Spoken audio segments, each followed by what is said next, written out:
Okay, remember, this is the magic of thinking big. Make your attitudes your allies.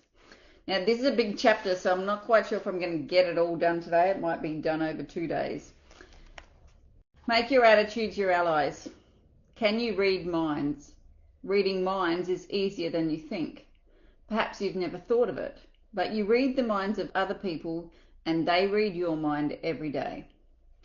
How do we do it? We do it automatically, though. We do it automatically through attitude appraisals.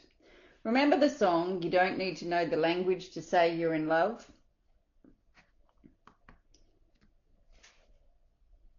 Bing Crosby made it famous some years ago.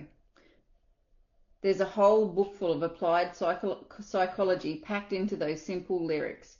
You don't need to know the language to say you're in love. Anyone who's ever been in love knows that. And you don't need to know any language to say, I like you, or I despise you, or I think you're important or unimportant, or I envy you. You don't need to know the words or to use words to say, I like my job, or I'm bored, or I'm hungry. People speak without a sound. How we think shows through in how we act. Attitudes are mirrors of the mind. They reflect thinking. You can read the mind of a fellow sitting at a desk. You sense by observing his expressions and mannerisms how he feels towards his job. You can read the minds of salesmen, students, husbands and wives. You not only can, you do. The expert actors, those in demand in movies and televisions year after year, in a sense, are not actors at all. They don't play their roles. Instead, they lose their own identity and actually think and feel like the character they are playing. They've got to. Else, they look like phonies and their ratings would plunge. Attitudes do more than show through. They sound through too. A secretary does more than identify an office when she says, Good morning, Mr. Shoemaker's office. In just 5 words, one secretary says, I like you, I'm glad you're calling, I think you are important, I like my job. But another secretary, saying exactly the same words, tells you, you bothered me, I wish you hadn't called, I'm bored with my job and I don't like people who bother me. We read attitudes through expressions and voice tones and inflections. Here's why. In the long history of humankind, a speaking language even remotely resembling what we use today is a very recent invention. So recent, you might say, in terms of a great clock of time, that we developed a language only this morning. For millions and millions of years, people got by with little more than moans and groans and grunts and growls. So for millions of years, people communicated with other people, by body and facial expressions and sounds, not words. And we still communicate our attitudes, our feelings towards people and things the same way.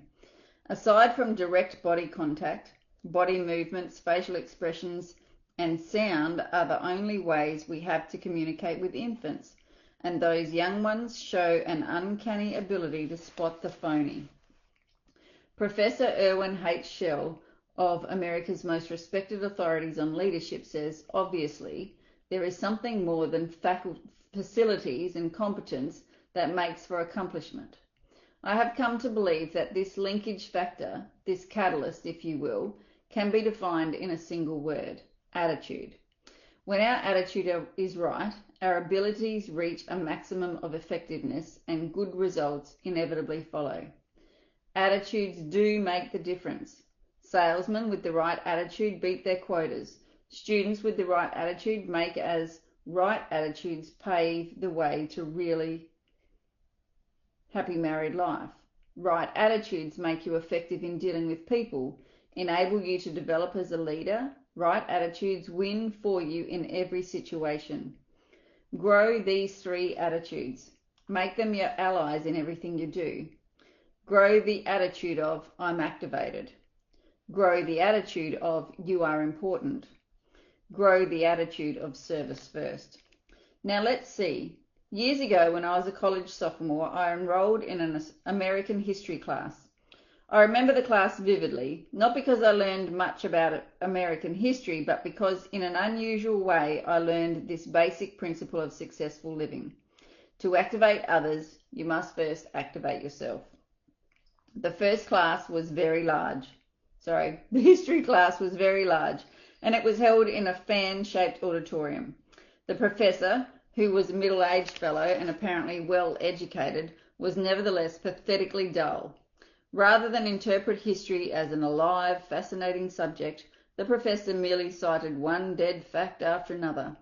It was a frightful wonder how he could possibly make such an interesting subject so terribly dull, but he did. You can imagine the effect the professor's boredom had on the students. Talking, sleeping, going so out of hand that the professor had 2 assistants patrol the aisles to break up student conversations and wake up those who had dozed off. Occasionally, the professor would stop, shaking his fingers at the class, and would say, "I'm warning you, you've got to pay attention to what I say. You've got to stop this talking, and that's all there is to it." This, of course, made little impression on his students, many of whom, as veterans, had gambled their lives only months before, had made history on islands and in bombers. As I sat there watching this potentially great, wonderful experience turn into a disgusting farce, I found myself wrestling with the question, why are the students ignoring what the professor has to say? The answer came. The students had no interest in what the professor was saying because the professor himself had no interest. He was bored with history, and it showed through. To activate others, to get them to be enthusiastic, you must first be enthusiastic yourself. Over the years, I've tested this principle in hundreds of different situations. It always holds true. A man who lacks enthusiasm never develops it in another. But a person who is enthusiastic soon has enthusiastic followers. The enthusiastic salesperson need never worry about unenthusiastic buyers. The enthusiastic teacher need never worry about disinterested students. The activated minister need never be distressed by a sleepy congregation. Enthusiasm can make 1,100% better. Make things 1,100% better. 2 years ago, employees in a business I'm acquainted with donated $94.35 to the Red Cross. This year, the same employees with just about the same payroll donated almost $1,100, an increase of 1,100%. The drive captain, who collected only $94.35, was totally lacking in enthusiasm. He made remarks like, "I suppose it's a worthwhile organisation. I've never had any direct contact with it. It's a big organisation and they collect a lot from the wealthy, so I suppose it's not too important if you contribute. If you can make a donation, see me." This fellow did nothing to inspire anyone to want to join the Red Cross and to do it in a big way. This year's drive captain was a different sort. He had enthusiasm. He gave examples of case histories and showed how the Red Cross pitches in when disaster strikes. He showed how the Red Cross depends on donations from everyone. He asked the employees to be guided in giving by how much he would be willing to give their neighbour if disaster should strike him. He said, "Look what the Red Cross has done." Notice he did not beg. He did not say, "Each of you is expected to donate XX dollars." All he did was show enthusiasm about the importance of the Red Cross. Success just naturally followed. Think for a moment about a club or civic organisation you know that is fading away. Chances are all it needs is enthusiasm to bring it back to life. Results come in proportion to enthusiasm applied. Enthusiasm is simply, "This is great. Here's why." Here is a 3-step procedure that will help you develop the power of enthusiasm. Dig into it deeper. Make this little test. Think of 2 things in which you have little or no interest. Maybe cards, certain kinds of music, a sport. Now ask yourself, how much do I really know about these things? Odds are 100 to 1 that your answer is not much. I confess that for years I had absolutely no interest in modern art. It was just so many botched up lines until I let a friend who knows and loves modern art explain it to me. Really? Now that I've dug into it, I find it fascinating. That exercise supplies one important key for building enthusiasm. To get enthusiastic, learn more about the things you are not enthusiastic about. Chances are you are quite unenthusiastic about bumblebees. But if you study bumblebees, find out what good they do, how they relate to other bees, how they reproduce, where they live in winter, if you find out all that you can about bumblebees, you will soon find yourself really interested in bumblebees. To show trainees how enthusiasm can be developed through the dig into it deeper technique, I sometimes use a greenhouse example. In a deliberately casual way, I ask the group, are any of you interested in manufacturing and selling greenhouses? Not once have I got an affirmative answer. Then I make a few points about greenhouses. I remind the group how, as our standard of living rises, people become more and more interested in non-necessities. I suggested how much Mrs. America would enjoy growing her own orchids and orange blossoms. I pointed out that if tens of thousands of families can afford private swimming pools, millions could afford greenhouses because greenhouses are relatively inexpensive. I show them that if you could sell a $600 greenhouse to only one family in 50, you'd develop a $600 million business in producing greenhouses and perhaps a $250 million industry supplying plants and seeds. The only difficulty with this exercise is that the group, 10 minutes before, completely cold about greenhouses, now is so enthusiastic they don't want to move on to the next subject. Use the dig into it deeper technique to develop enthusiasm towards other people. Find out all you can about another person, what he does, his family, his background, his ideas and ambitions, and you'll find your interest in and enthusiasm about him mounting. Keep digging and you're certain to find some common interests. Keep digging and you'll eventually discover a fascinating person. The dig into it deeper technique works also in developing enthusiasm towards new places. Several years ago, some young friends of mine decided to move from Detroit to a small town in mid-Florida. They sold their home, closed their business connections, and said goodbye to their friends and were gone. 6 weeks later, they were back in Detroit.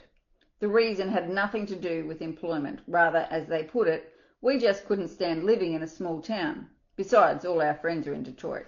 We just had to come back. In later conversations with these people, I learned the real reason why they didn't like the small Florida city. During their short stay there, they had taken only a surface view of the community, its history, its plans for the future, its people. They moved their bodies to Florida, but then left their minds in Detroit. I've talked with dozens of executives, engineers, and salesmen who have developed career trouble because their companies want to move them to another location, but they don't want to go. I just can't see moving to Chicago or San Francisco or Atlanta or New York or Miami, is a remark spoken many times a day.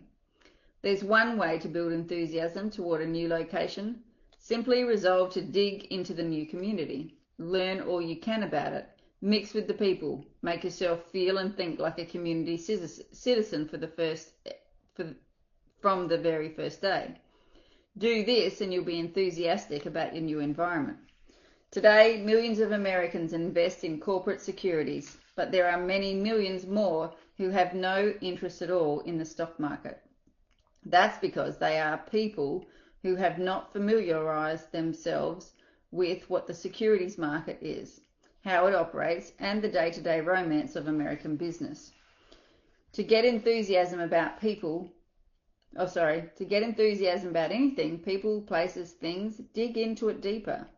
Dig into it deeper and you'll develop enthusiasm. Put this principle to work next time you must do something you don't want to do. Put this principle to work next time you find yourself becoming bored. Just dig in deeper and you dig up interests. Number 2, in everything you do, life it up. Enthusiasm or lack of it shows through in everything you do and say. Life up your handshaking. When you shake hands, shake. Make your hand clasp say, I'm glad to know you. I'm glad to see you. Again, a conservative mouse-like handshake is worse than no handshake at all. It makes people think this guy is more dead than alive. Try to find a highly successful person with a conservative handshake. You'll have to look a long, long time.